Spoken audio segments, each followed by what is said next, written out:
session that you will have. So, thank you. Well, at least we have someone in the room that is not sleeping already. And we prepared a special afternoon session exactly not to fall asleep. And this is why we'll talk about open data, which is a very cool subject nowadays. And we will limit the presentations to 5 minutes each. So if someone exceeds the 5 minutes, I will need to play my dictatorship role, and you don't want to see that. So, yeah, the great dictator, yes.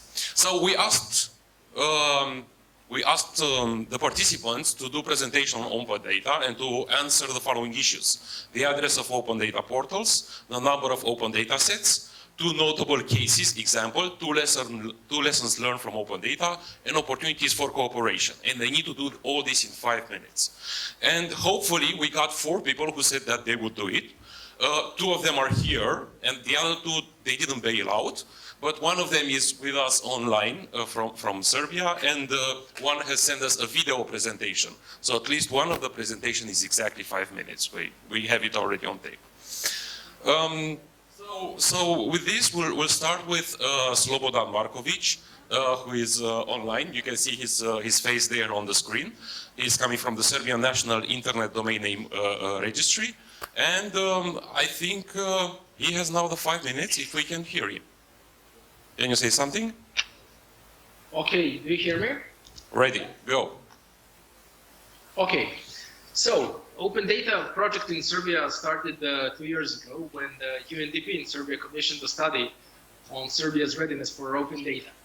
And this study was published in December 2015. It is also available on the UNDP Serbia website.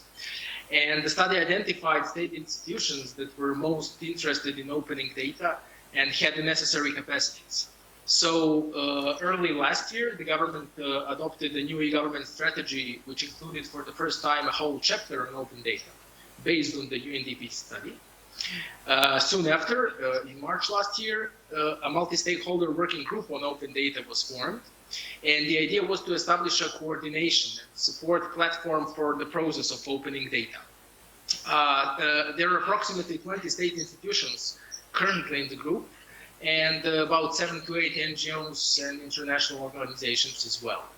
So the group agreed on its internal action plan, which includes the action items from the national strategy, but also other activities.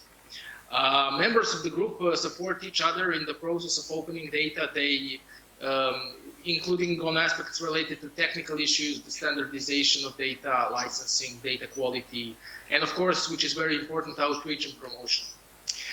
So within the initiative, the National Open Data Portal was established in February this year. It is functioning in early beta stage on data.gov.rs, and it is based on a French open data platform, UData, which is scalable and freely available on GitHub. The platform also comes with full API, so our national portal is already indexed by the EU Open Data Portal as well. Currently, we have around 130 data sets, which are publicly available, and a couple of data use cases. Please note that only 30 data sets and the use cases are available on the portal, because some institutions still haven't migrated the data to the national portal, including Ministry of Education, which published close to 70 data sets on their own website. During the past year, we also involved in getting in touch with organizations such as Open Knowledge Foundation, W3C, which publishes Open Data Barometer, and EU Open Data Portal, in order to establish exchange of data and best practice. We have big plans for this year, especially having in mind that some of the institutions that recently joined the Open Data Working Group, such as the National Geodetic Authority and the National Library of Serbia, which already have their Digital National Library of Serbia project, for example, and the National Electronic Cadastre, for example, are already built, and they will start opening their data soon. Also, UNDP and the National Government Administration kicked off this year a 2-year project for providing support to opening data. So it's going to be a nice ride in the next 2 years. And I would like to finally stress two lessons that we learned during this process. The first one is that getting political support for opening data is not trivial. So it would be the best to start with champions within the government and build upon early successes. And the second would be to involve the non-state actors in the process from the very beginning, because they are not only intended users of open data, but also can provide valuable technical expert support that is not readily available within the government, and of course also can help in outreach. So in the end, I'm closely involved with this Open Data Initiative. So if you're interested in information, best practice, support, whatever, please do get in touch. My contact details are available on the Serbian CCTLD Registry's website, which is ranids.rs. I am S. Markovic on Twitter, or just look me up on LinkedIn or Facebook. So that would be all in 30 seconds before 5 minutes. Thank you, Slobodan. That was almost perfect. We have 30 seconds, so we have time for one question to Slobodan. If someone wants to hear a clarification, and someone is from Serbia and wants to present a different story. If this is not the case, then I'll thank you to Slobodan for his presentation, and we'll go to the next one, which is a recorded presentation from Anelia Dimova from the Ministry of Transport, Information Technology and Communications in Bulgaria.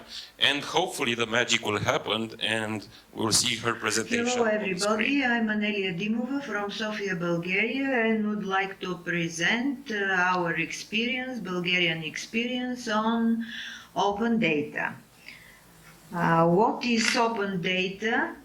Open government data, according to the Organization of Economic Cooperation and Development, open government data is a philosophy and increasingly a set of policies that promotes transparency, accountability and value creation by making government data available to all.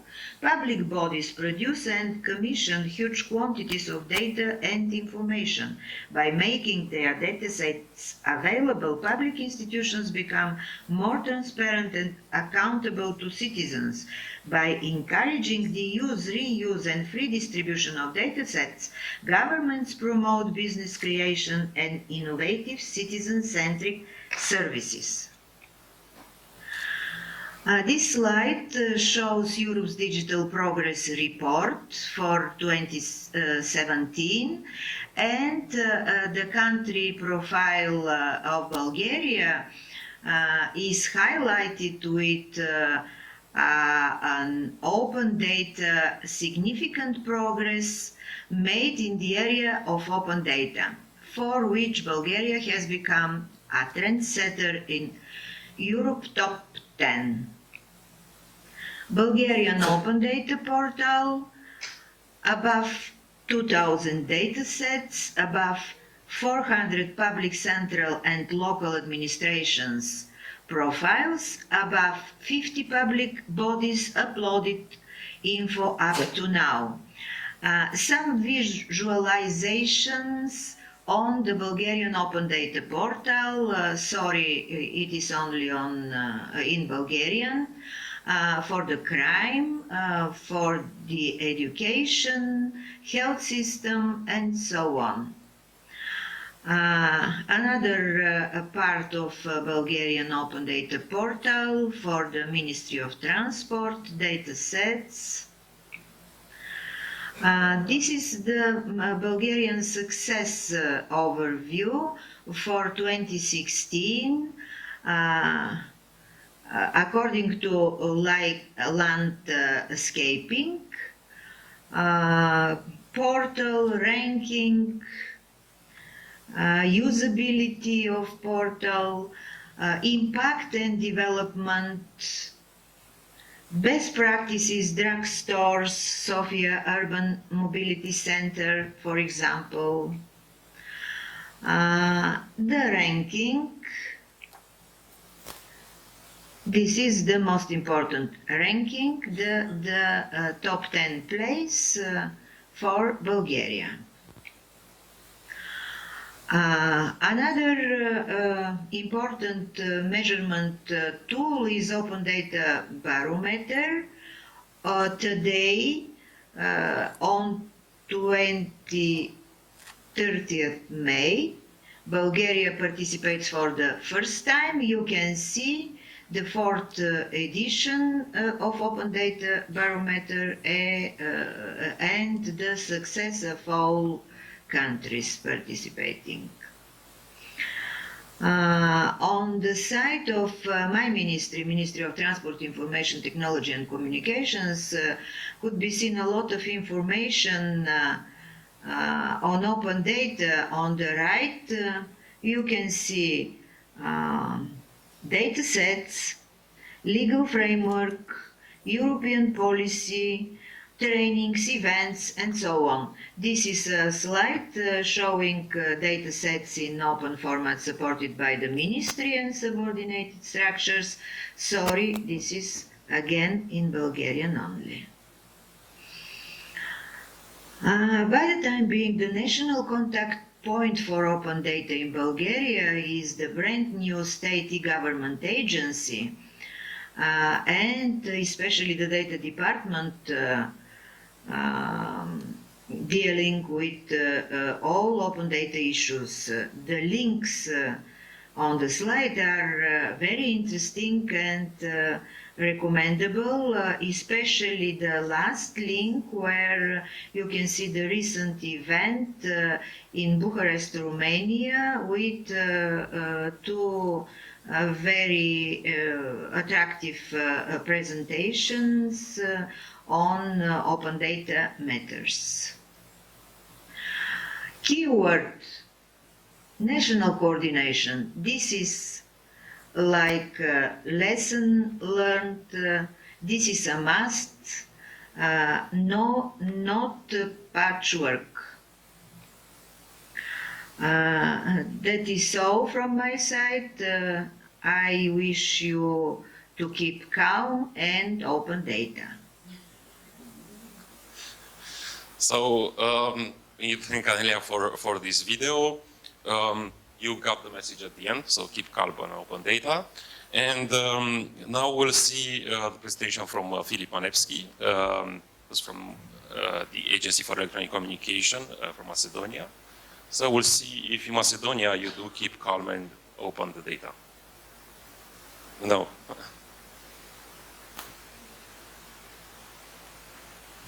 Okay, I didn't know that Bogdan was going to be so strict with the timeline, so I may have added a bit more slides on my side, but I'm going to skip through some of them. You have So one extra minute for that. Sorry? You have 1 extra minute for that. Thank you. So generous. My name is Filip Manevski. I'm from the Agency for Electronic Communication of the Republic of Macedonia, but I have also been working for the Ministry for Information Society and Administration, which is the leader in open data, which is responsible for open data in Macedonia. So I will start with a brief definition of what open data is. There are a lot of definitions out there, some complex, some not so complex. I like this one. This is from the ODI, Open Data Institute. So what is open data? It's open data that anyone can access, use, or share. So, and that's exactly what we did. But we did it in a bit stranger way than, for example, what the Serbs and the other in the region have already done for open data. The story of open data in Macedonia started in 2009 with the first open data portal, and with the it took active participation in the national OGP, Open Government Partnership Program, and it has been a major part of the OGP for the last 2 action plans that Macedonia had. Open data is legally embedded in our law, in the law on public sector data use, which is published to 2014, and unlike many of the European countries, which include open data in the Freedom of Information Act, we actually made a special law for this. And this law is very clear and says that every institution that creates data, which is not restricted data, is responsible to open this data for the public for reuse, because in any case that data is paid for by the citizens and it should return to the citizens to do what they deem fit with it. We also included in the law that one provision, it's Article 9, that it says that all data sets published as open data are free to use, free of charge. There are some provisions that may include acknowledgement or disclaimer if a data is changed or further processed, but that's up to the publisher of the data to decide whether they are gonna use this opportunity. So we come to our national open data portal. It's otvoreni podatci gov.mk or opendata.gov.mk, the both domains work. Currently we have data sets available from 24 institutions in a total of 154 data sets. But only 82 of them are structured data, or XML or other structured format. The last 72 are documents and links to other documents on institution web pages. Here on the right you can see the three types of, we have grouped the documents, the data published on our web page. There are links, there are files like Word and Excel, and there are databases. We call these structured databases. The interesting thing about our web portal is that it is a centralized web portal, i.e. The institutions, they don't publish the data on their web page. They can publish it on their web page, but they upload it to the open data portal. They upload the data set on their on our portal. So the data is there for the citizen to take from there. So we have a built-in query builder in our open data portal, so anyone with a simple query can search the data sets easily. One additional feature which I haven't seen yet in any other open data portal is the data meshing feature. Because we have the data sets on our web page, the users can easily mesh up data sets, up to 3 data sets. So you can select the data set, a field, and you can combine it into a new data set, which later on you can query and or download whatever you like.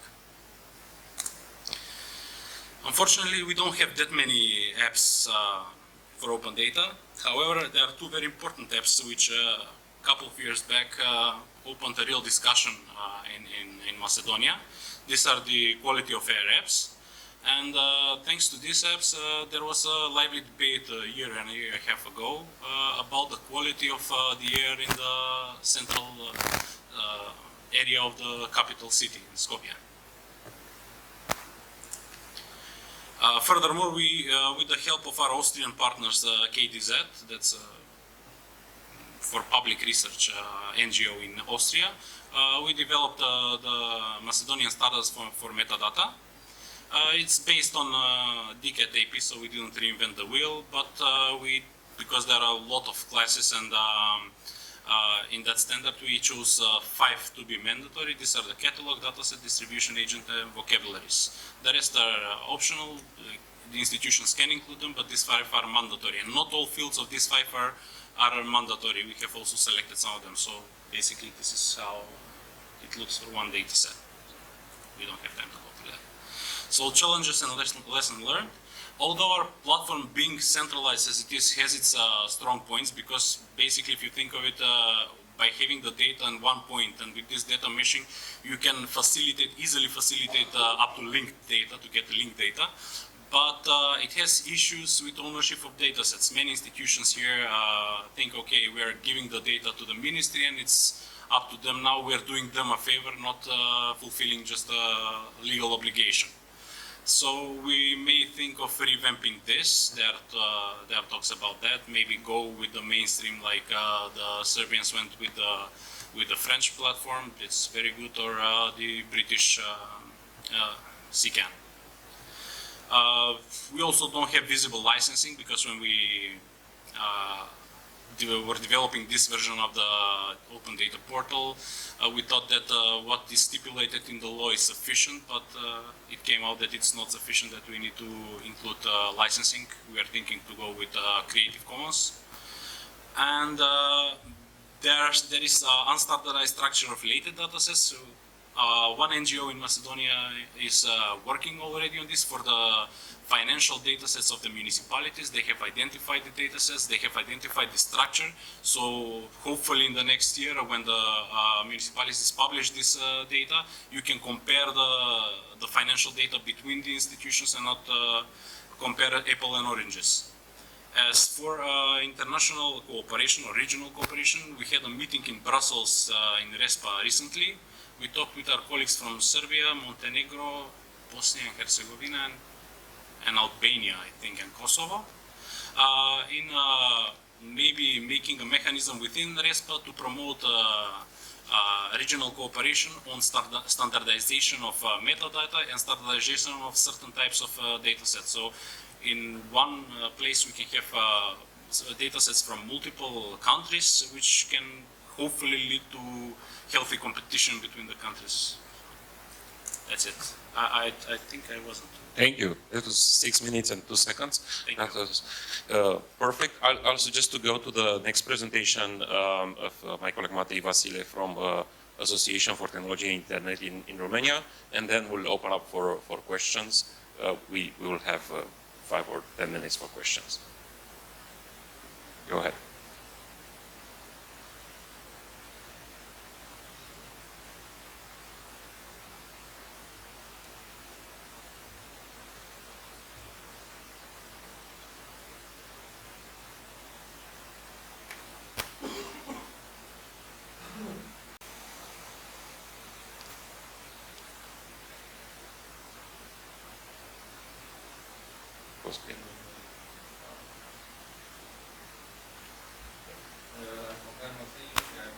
You need to open the mic.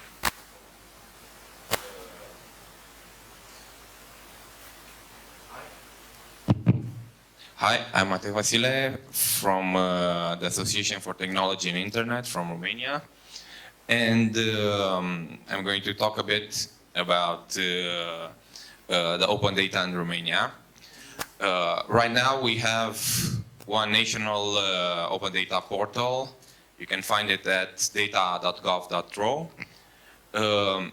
And this is the main portal.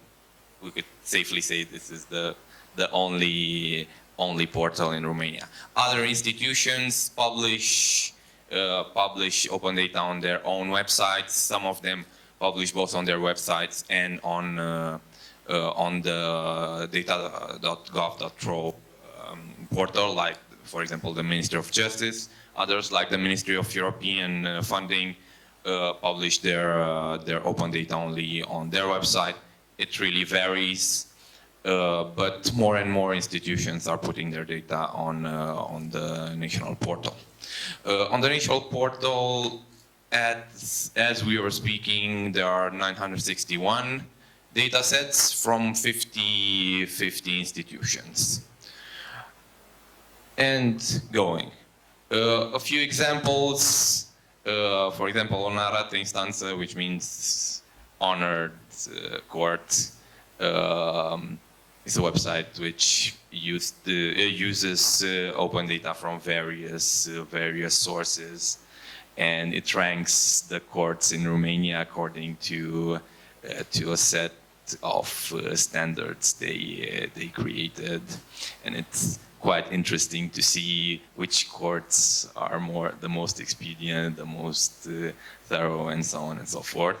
Another example is Parlament Transparent, which means transparent parliament, which is a site where you could track the evolution of the legislative process through parliament. There are many others, but from what can be noticed, most of the use cases of open data are focused about transparency issues, stuff like legislative transparency, and how funds are being spent and so on. For, let's say, non-politically related topics, you mostly have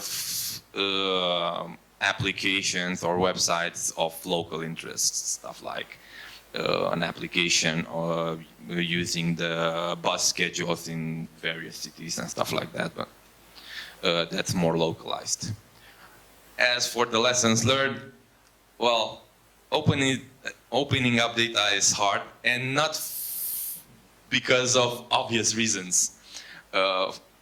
There's, let's say, resistance of the people who should be opening data. For example, we have the Freedom of Information Law, which and various administrative bodies could charge a small fee in order to give you the data.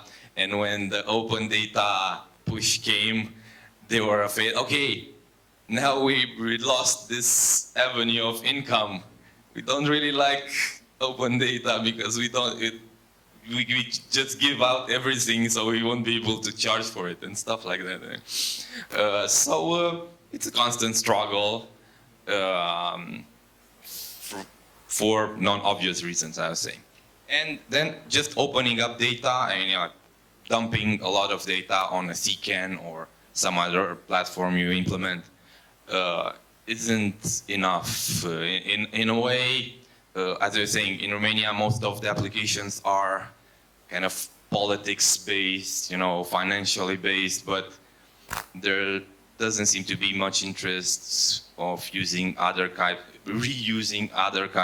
kinds of open data. And as for opportunities, opportunity also, I see more. I'm thinking more about opportunities of what we can learn from others. For example, learning what kinds of data sets are the most useful. What let's say developers use and want to use most, so that we could focus on getting those data sets opened up, and then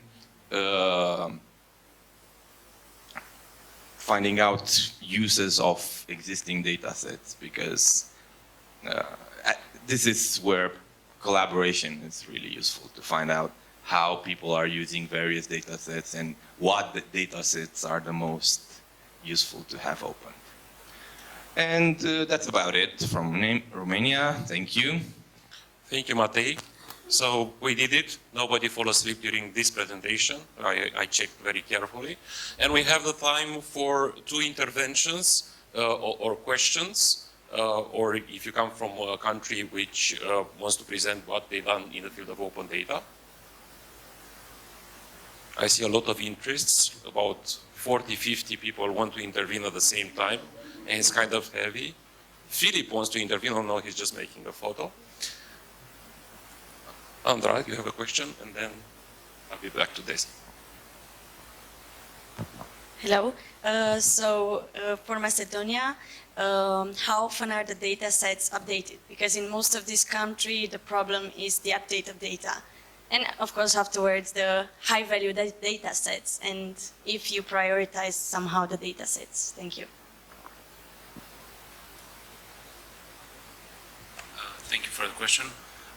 Well, with open data it's not easy, it's difficult. So you pinpoint the most painful point in open data here. So yeah, the data sets are not regularly updated. Most of them are not regularly updated. We have an ongoing struggle with institutions that publish the data sets, but our analysis shows, and we think that this is due to our structure of the open data portal. Because they upload the data on our portal, and then it's from there that the citizens are getting the data. So they lose the sense of ownership of the data that they uploaded. They give it to MISA, to the ministry, and that's it. It's done for them. It's an ongoing battle, but I think if we change the model to have the data on their portals, and we just be the catalog of open data, of data sets, then it would be a different story. We'll see. It's an experiment. So, thank you. Yes, Desiree. One more question. In the UK, we have something called the Open Data Institute that was set up with Tim Berners-Lee and the Southampton University, trying to entice organization to contribute with open data. I wonder, how do you go about in Romania and in Macedonia about asking institutions to participate? Do you have any regulatory framework that helps, or what tips it in the end that you get the data?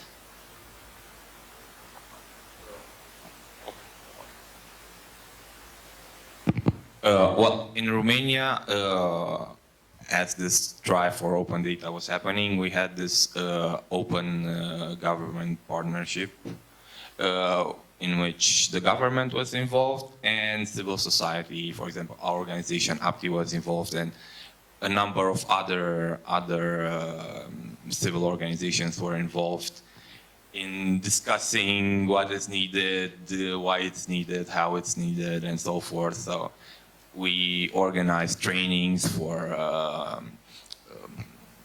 public functionaries working in institutions which were going then to open up data sets and so on. So it was, it still is a work in progress, because even if you go to data.gov.ro, it still says it's a bit in beta. But more and more data sets are being uploaded. There have been some growing pains about some organizations uploading as open data which shouldn't have been like personal data. But as I was saying, growing pains. And yes, when we were doing these trainings and this talk, we were based a lot of our, let's say, fundamentals on the open definition, which comes from the Open Knowledge Institute and so on. Yeah, and in Macedonia, we work closely with the ODI in the early beginnings of open data. Challenges how to get the institutions to open up the data. Well, it's stipulated by law. So it's the law on public sector data use. So by law, they should open up the data that they deem as open. But there's some loopholes there. There's the provision of what they deem is open, their technical readiness to open up the data. So there's some leniencies on their behalf. And unfortunately, in Macedonia, the open data initiative is led by the government. It should be led by the people, by the entrepreneurs. In the beginning, we had a meeting with the big companies to announce that we are opening up data and to get their input on what they should want to see open up first. They didn't show that much interest in that. So I understand their point from a certain point of view, because an open data application is a Hail Mary. You build it and hope it will gain momentum and lead to something lucrative. But now it's all in the hands of the young entrepreneurs and the students. Hello, my name is Ucha. I'm from Germany. My question is related with legislation. Do you have a separate legislation, FOIA legislation? And question is related to the commissioner. Do we have someone outside of the government who is responsible, who is helping if it's impossible to get any open data? Thanks. I don't know if I understood your question. Legislation, we have the law on public sector data use. So that's how we cover open data. That's how we tell to the institutions that they should open up the data that they produce in their daily work, and which is not restricted data. An independent governing body for open data, that was the second part of your question, right? Yeah, Yeah. that is the question. We don't have that. Okay, can you also answer this? Yeah? Okay, I can. So Romania also has an open data law. Actually, it's law on reuse of public sector information from 2007. However, the law was useless because the public authorities did not apply it.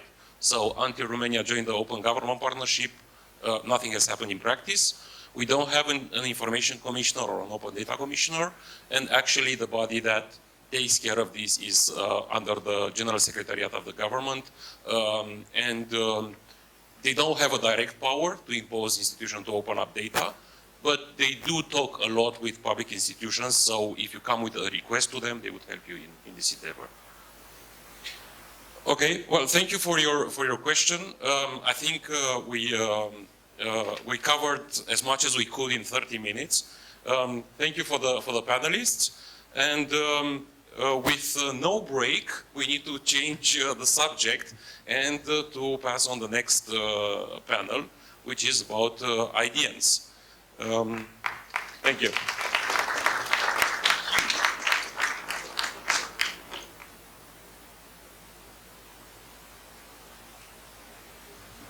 Thank you.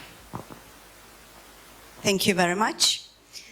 And as it was said, the next session is about internationalized domain names, IDNs.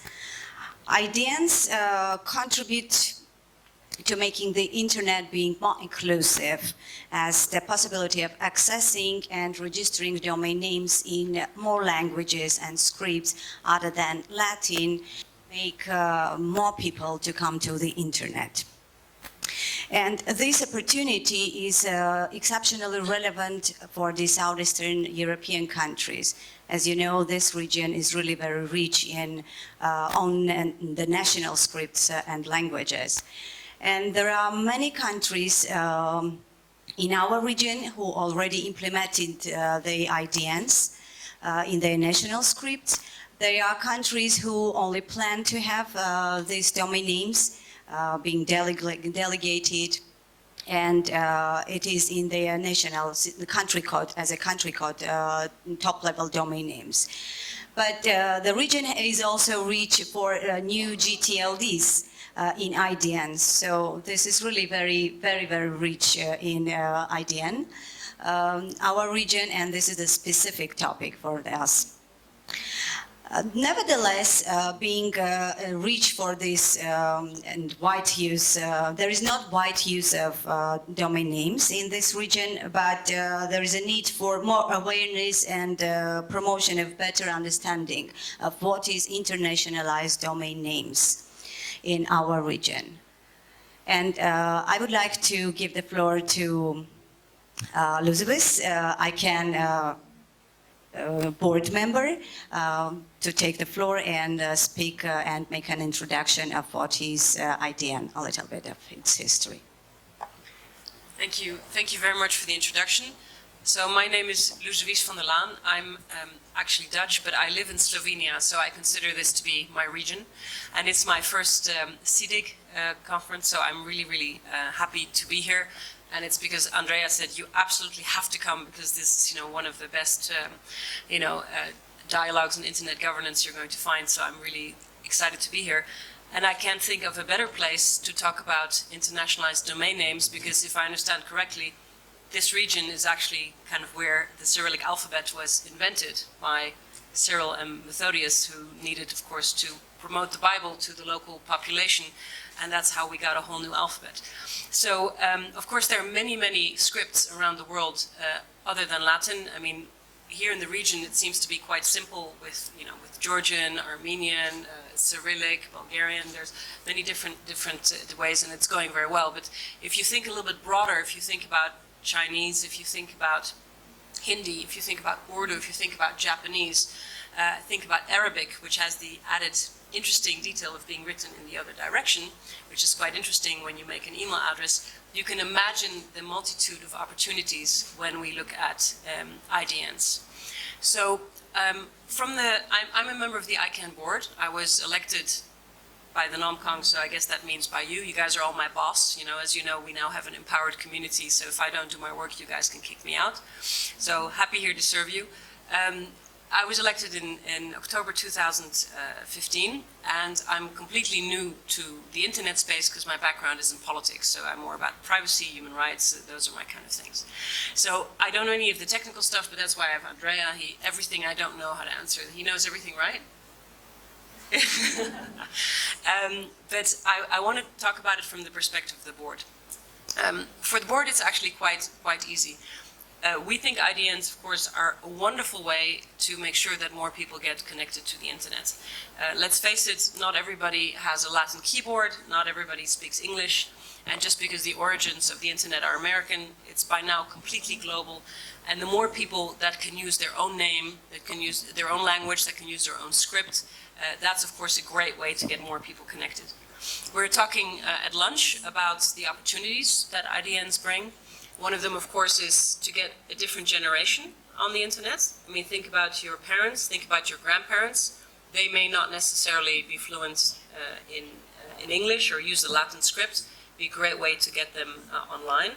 Think about a billion Chinese, a billion Indians.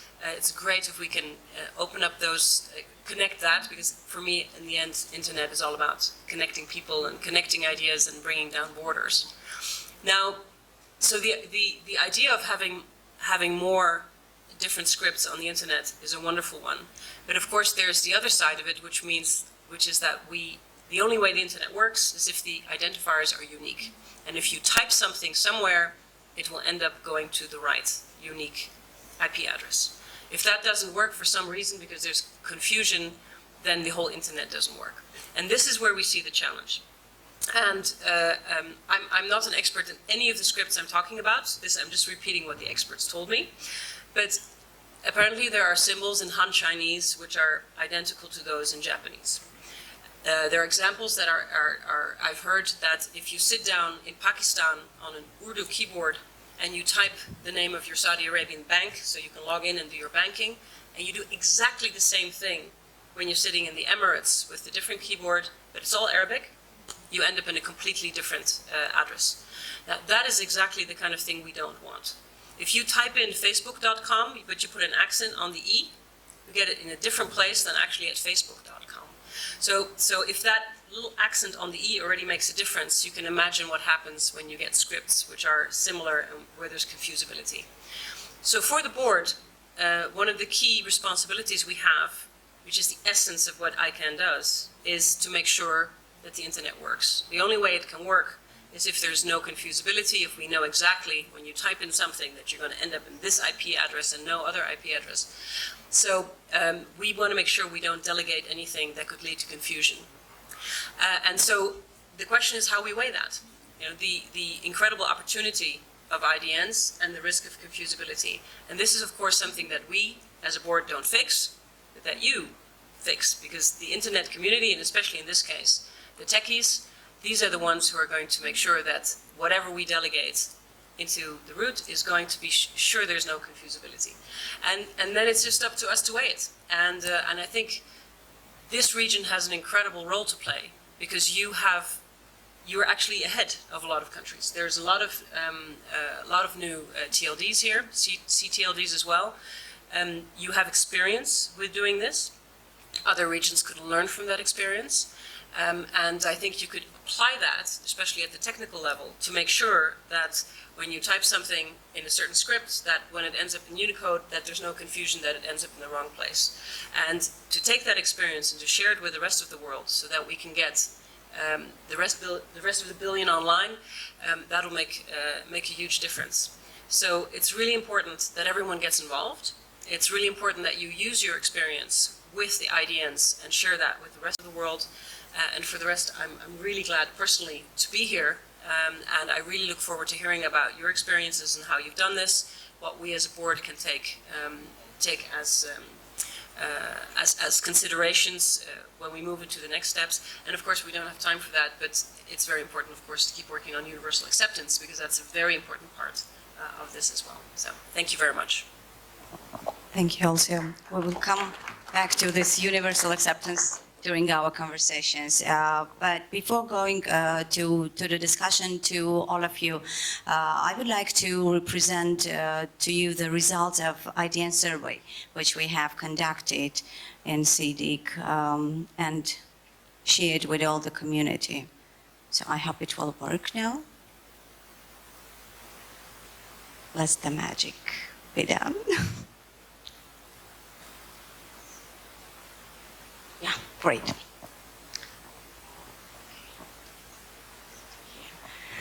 So about this survey, it was conducted during the April and May this year, and it was widely spread among our communities and different countries using different platforms. And its purpose is to capture the perception of internet community, particularly in our region, to understand what is the IDN, its usage, its problems, and its need and interest in this.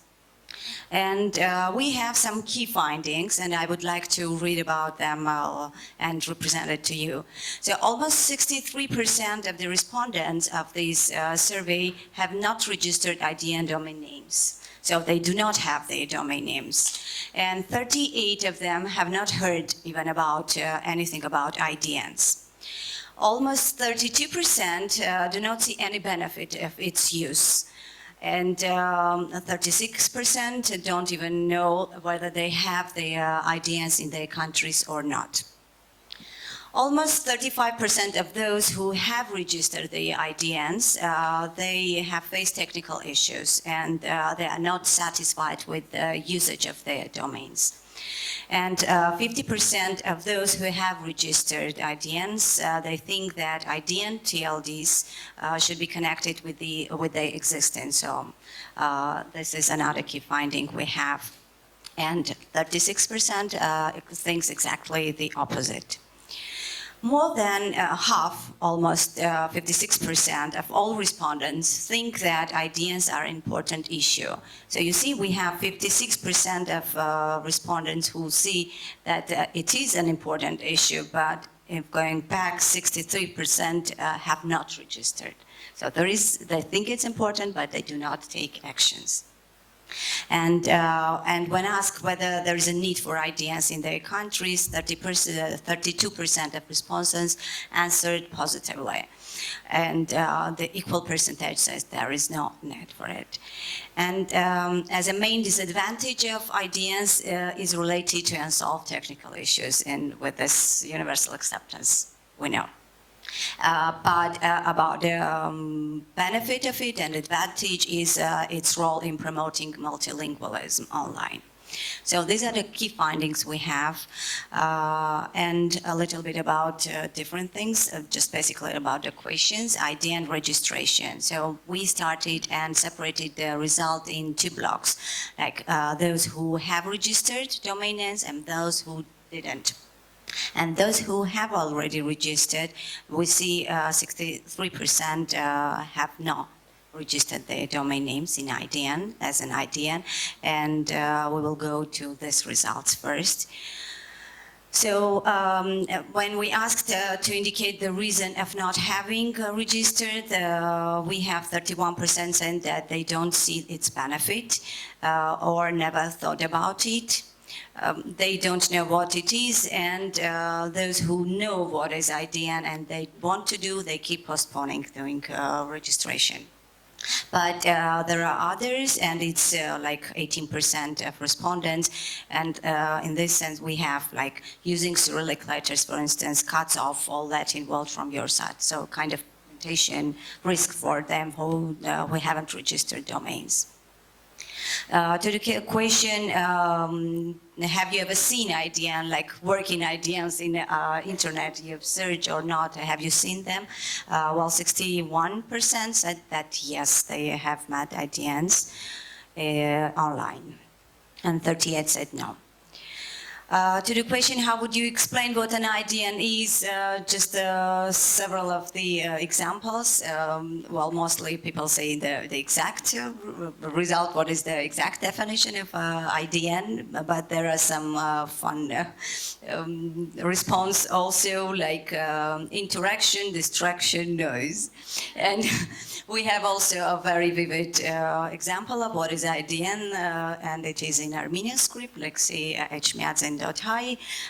This is our CCTLD IDN, and it's the name of a city in Armenia. And do you have national IDNs in your country?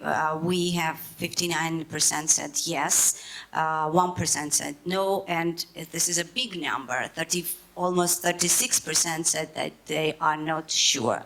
So this is a concern for registries and registrars to know that they population do not know much about this.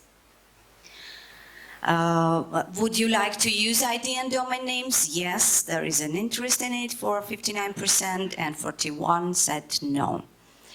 And what scripts and do you use when expressing yourself in writing? This is really very interesting result. Like people say they 66% said they use Latin script when expressing themselves in writing.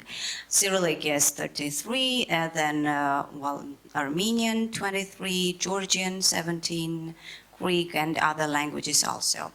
And the same is while using the script and language in computers and smartphones. The same picture is here. Latin is still prevailing, and then comes in the same proportion: Cyrillic, Armenian, Georgian, Greek. Well, this also depends on the on those respondents we have of what countries. And to the next block is to those who have registered the IDNs, and we see the question like the IDN name registered under a CCTLD or a GTLD. So the vast majority, more than 60%, said that it is a CCTLD domain name which they have registered, while 13% is in generic GTLDs in IDNs, and 26% have both, which is also very good. And why have you registered the IDN? This is also interesting to know why people register domain names. Yeah, I like this. It's sexy to have an IDN domain name. And it's basically about promoting local language and marketing things so population understand it's better for promoting their products in the languages they use in their countries. And about the question how they are satisfied or not about the usability, and this is the technical thing, well, 65% said yes, which is very interesting. I don't understand, maybe. 34% said no. And among others, 13%, they said that, well, there are different responses, and one of them is problems with emails and universal acceptance. We know this issue. And what are the key advantages of having IDN domain names? It's the ability to have domain name in their own language, its visibility, usability, and using local languages, enabling the domain in local language. The same thing, everything is about national identity and national language keeping. And about disadvantages of IDNs is using a different keyboard and non-available email addresses. And I like this answer also, like there are disadvantages for foreigners. So we are fine with our domain names, but it's foreigners to think that it is a disadvantage not to have this being used. And again, about emails, and it's not like widely spread in the community local. Have you faced technical problems when using IDNs? Majority said, 65% said yes, no, I'm sorry. And then comments like what is the problems they faced. Need to switch keyboards. This is really very not usable. Usability is less for them. Email addresses, of course, and it is not supported from the start as the service, and like DNS forms, etc. It's usually supported with a delay for new services. And some people say that they randomly use email addresses with IDN, and this is also a great disadvantage. And when it comes to the cybersecurity, do you think IDNs are secure, non-secure, or less secure?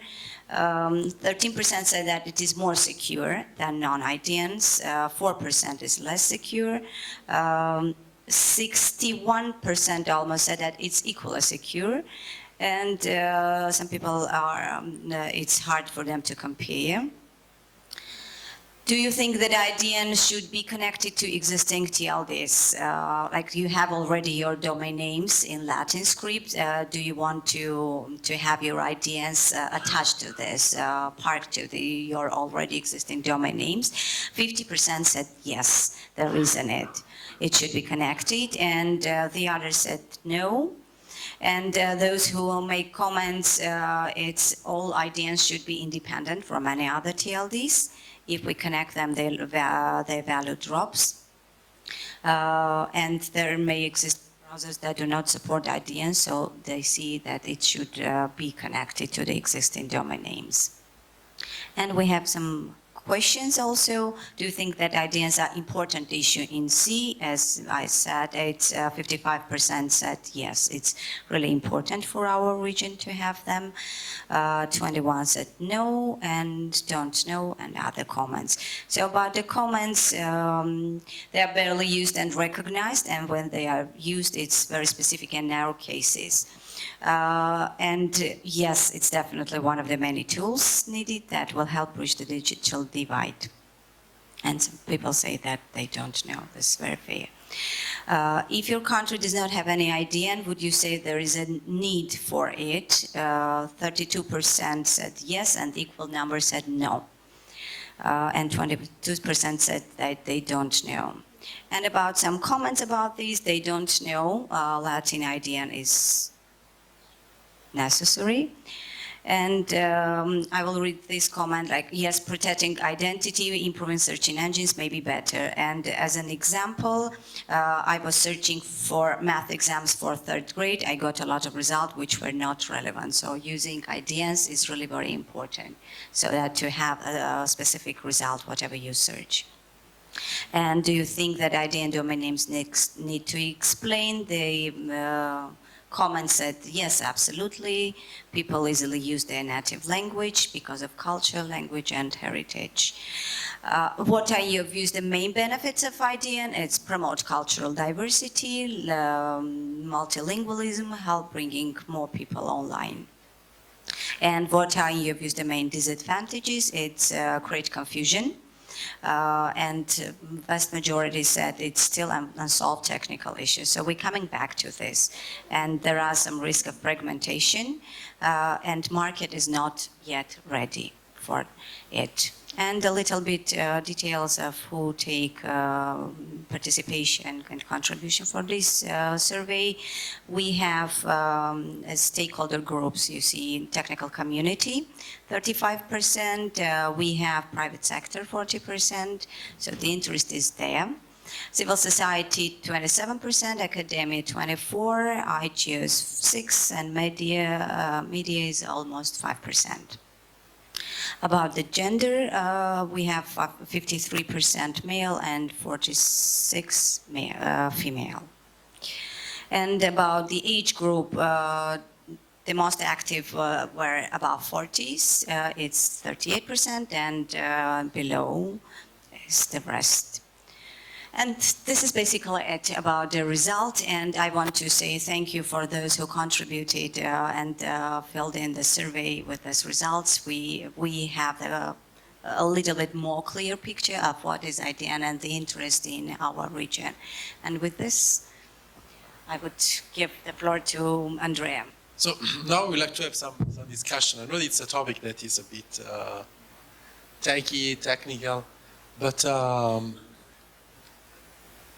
we saw already from some data that at the origin, the IDN program was really seen as a necessity to bridge this language divide. It's actually, it goes back into how this technology, the internet, basically comes from one country or a particular Western world where people at the beginning didn't think that one day the internet would become this global network. So they thought, well, we'll do that using the web, using the top-level domain and the addressing system with Latin script. And they didn't even think that one day, probably people that don't use the Latin script will have some problems with that. I mentioned before that 1 every 4 internet users is Chinese.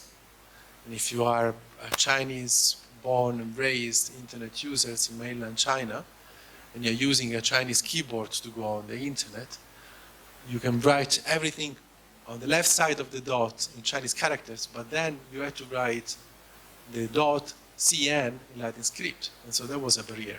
So back when this discussion in ICANN, we are going back now almost 10 years when we started discussing that we needed to address those issues.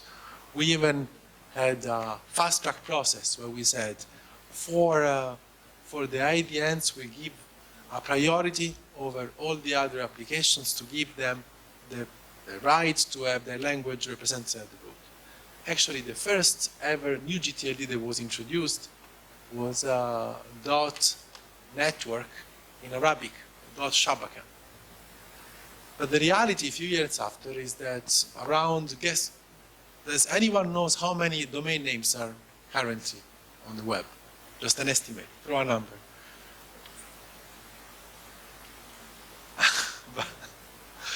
I didn't want you to, it's around 200 million.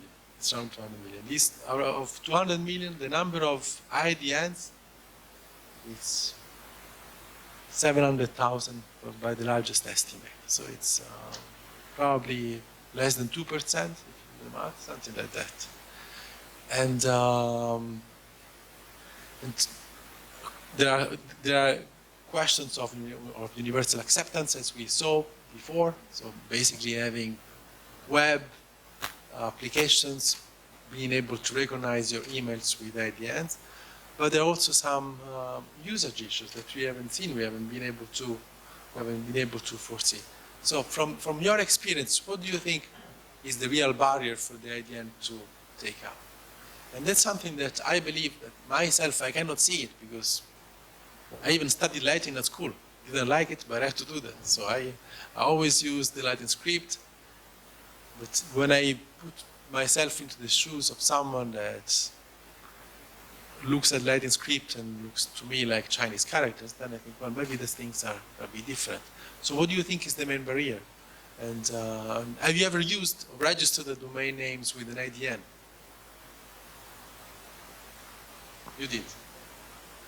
How many? Not that much. So if there are no points on that, well, I may go. I mean, what I would like to know from the audience is that, I mean, obviously there's a lack of awareness. I mean, that's very clear from the survey that people don't know about it. You guys are, you know, the key people in this region. Do you think that if there's going to be a next round at some point, that there would be a higher uptake of IDNs from this region? And would you, now that you know about it and know there is a market and possibilities, would you be registering them? I mean, I think it would be interesting to know about that. Of course, we don't know if and when there will be a next round, but I assume at some point it will come. So do you see opportunities there?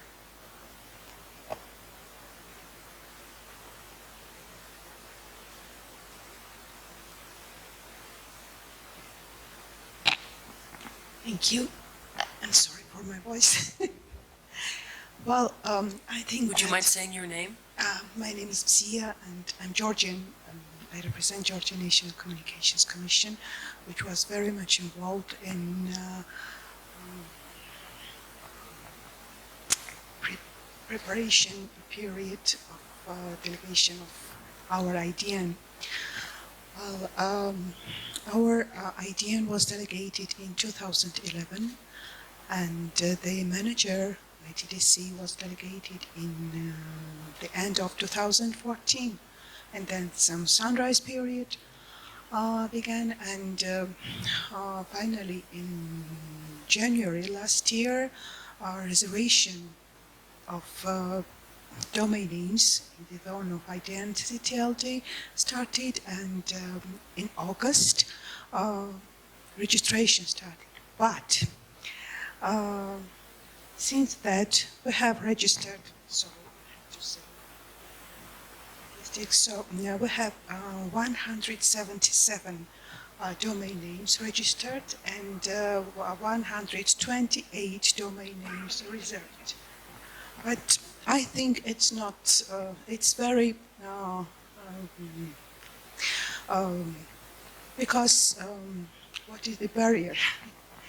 I think market is not ready, and I think it is a lack of information because people does not know what is it and why it is important. And I think that IDN managers maybe should be more active and should have some advertisement work maybe, and should explain people why it is important and why it is why they should obtain these domain names. You know, even governmental sector is not active. Yeah, they mostly active in Georgia is private sector and mostly medium and small enterprises than large large enterprises, then private people, individuals, and then governmental sector. So I think it's mostly lack of information. Thank you. And the question to this, like, what measures are doing registries and registrars to make popularize the IDNs? So, and what do you think, you all, like end users, what do you think? Is it an action to be taken by yourself, your side, or the registries should have their actions and their roles to make it popular and to explain and raise awareness among population? This is an open discussion for all. You use and you see domain names. Do you see the interest in this, or you do not see? What is it?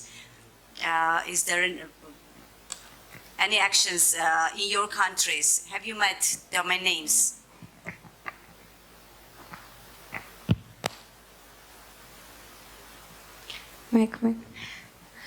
I'm Annie from Armenia.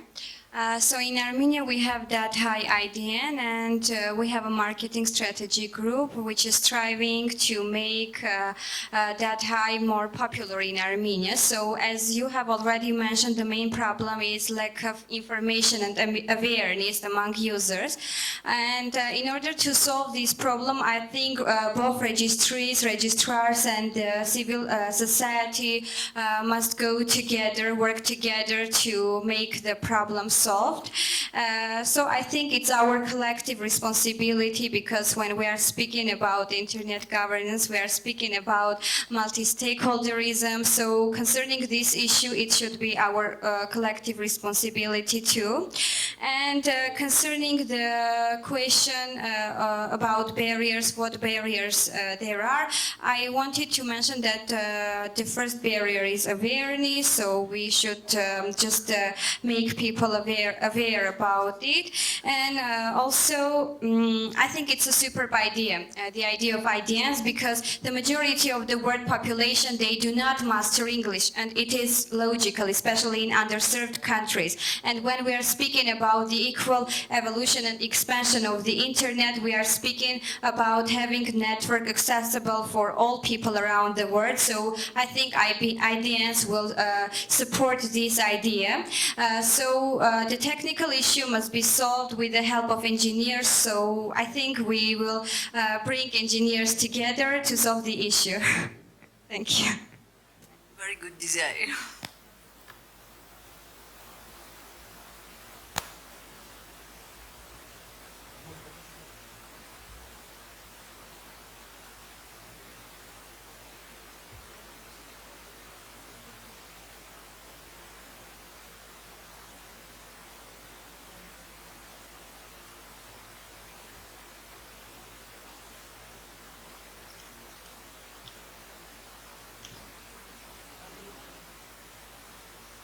Slobodan, can you talk?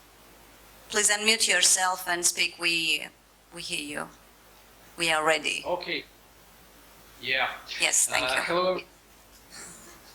This is Slobodan from Serbian CCTLD registry. And let me give you a couple of details, a couple of numbers and challenges that we see regarding the IDN that we introduced. It is .srb in Cyrillic, and it was introduced as the second Cyrillic IDN, CCTLD, on January 27th, 2012, following a period of policy development and a public debate. There was a 6-month sunrise period during which the response of the existing .rs domains could exclusively register the .srb, and it lasted for 6 months. And after that, we moved into the pre-registration phase. In this first year, the number of .srb domains peaked actually in January 2013 at about 7,500. But after that, it started to decline, and it still didn't recover, despite the fact that the .srb domains are still much cheaper than .rs domains. So currently, we have about 2,600 .srb domains, but we are registering slower and slower rate of decline. So we estimate that the number will soon stabilize, probably somewhere around 2,000, and then start growing slowly. Just to put things in perspective, our first CCTLD, .rs, currently has close to 100,000 domain names, and has been steadily growing ever since it was introduced in 2008. So back to .srb, at the moment, we see very few companies or web projects using .srb domain as their primary domain. A notable exception would be, for example, the public broadcasting institution, Radio Television Serbia, which is using and visibly promoting RTS.srb. But despite, for instance, the little obligation of government institutions to use Cyrillic script in official communication, practically all government institutions continue to use .gov.rs addresses.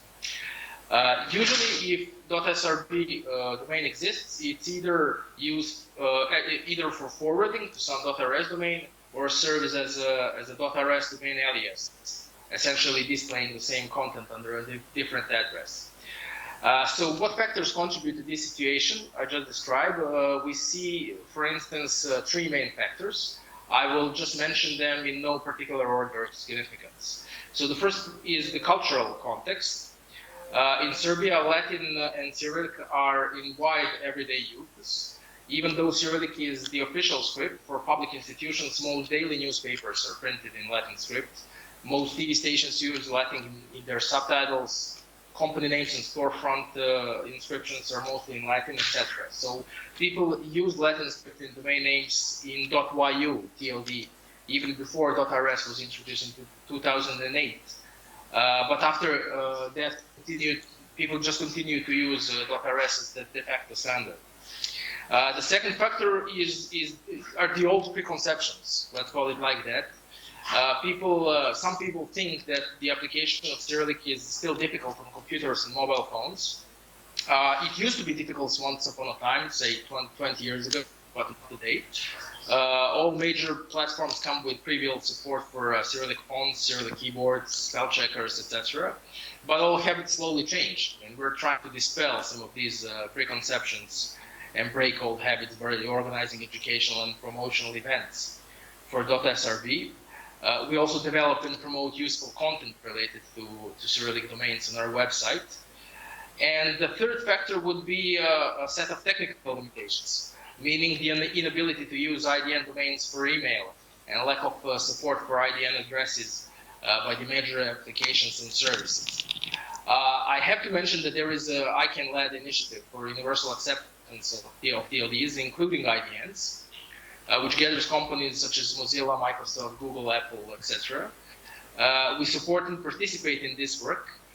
For example, one of the group's most active members is our former chairman of the board, Mr. Dusan Stojicevic.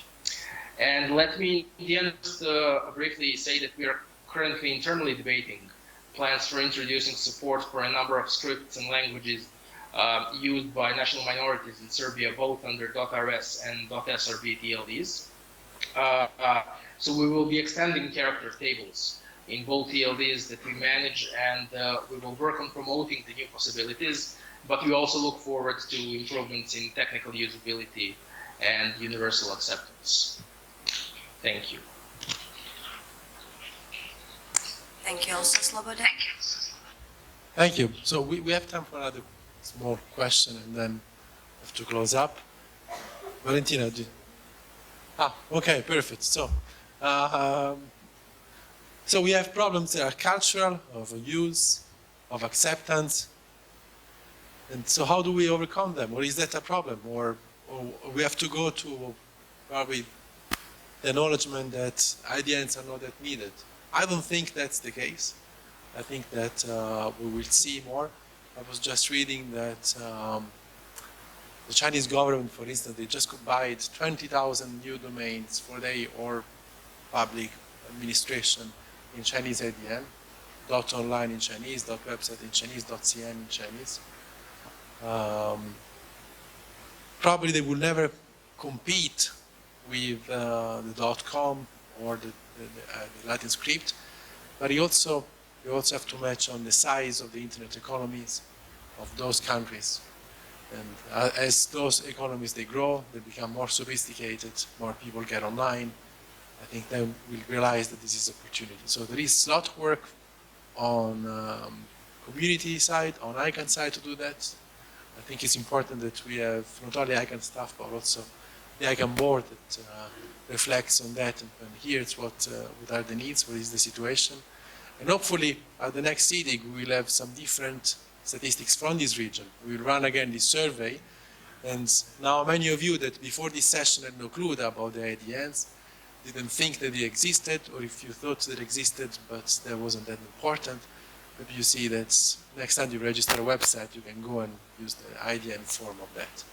And with that, I think we need to conclude. We'll still be around to answer for any questions and more information on how to participate. Do we leave it for the rapporteurs? Yes.